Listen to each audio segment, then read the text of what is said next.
কবি শ্রী অতুল প্রসাদ সেনের ব্যক্তিগত জীবন খুব সুখের ছিল না। কখনো আনন্দ, কখনো বেদনা, কখনো আশায় বুক বাঁধা, কখনো আশাহত হওয়া, এবং এই সমস্ত অনুভূতিগুলি বিভিন্ন গানের মাধ্যমে ব্যক্ত করা, এই নিয়েই বয়ে চলেছিল তার জীবন প্রবাহ।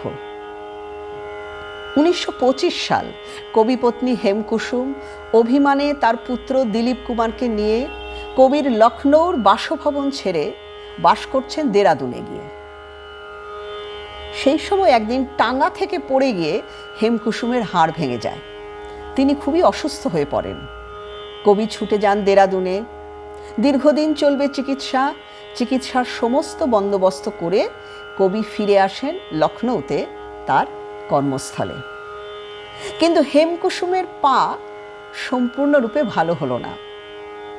কবি চাইছিলেন না তার অসুস্থ স্ত্রী একা দেরাদুনে থাকেন, তাই তিনি তার পুত্র দিলীপ কুমারকে পাঠিয়ে দিলেন দেরাদুনে হেমকুসুমকে দ্রুত লখনৌ ফিরিয়ে আনার জন্য।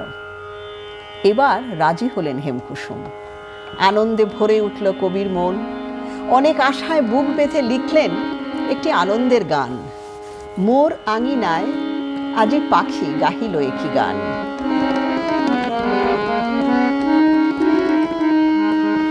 মোর আঙিনায় আজি পাখি গাহিল একি গান, মোর আঙিনায় আজি পাখি গাহিল একি গান। শুনিলে মন গাওয়া, শুনিলে মন গাওয়া, হেন মরম ভেদেবান। মোর আঙিনায় আজি পাখি গাহিল একি গান। যে করেছে অবহেলা আমার গানের মালা, যে করেছে অবহেলা আমার গানের মালা, আজি কি পাখির গলায় তার গলার প্রতিদান। মোর আঙিনায় আজি পাখি গাহিল একি গান। যে দিয়েছে এত ব্যথা মনে হয় তারে কথা, বুঝি গো ভিজেছে আজি তার নিঠুর দুনয়ন, বুঝি গো ভিজেছে আজি তার নিঠুর দুনয়ন। মোর আঙিনায় আজি পাখি গাহিল একি গান।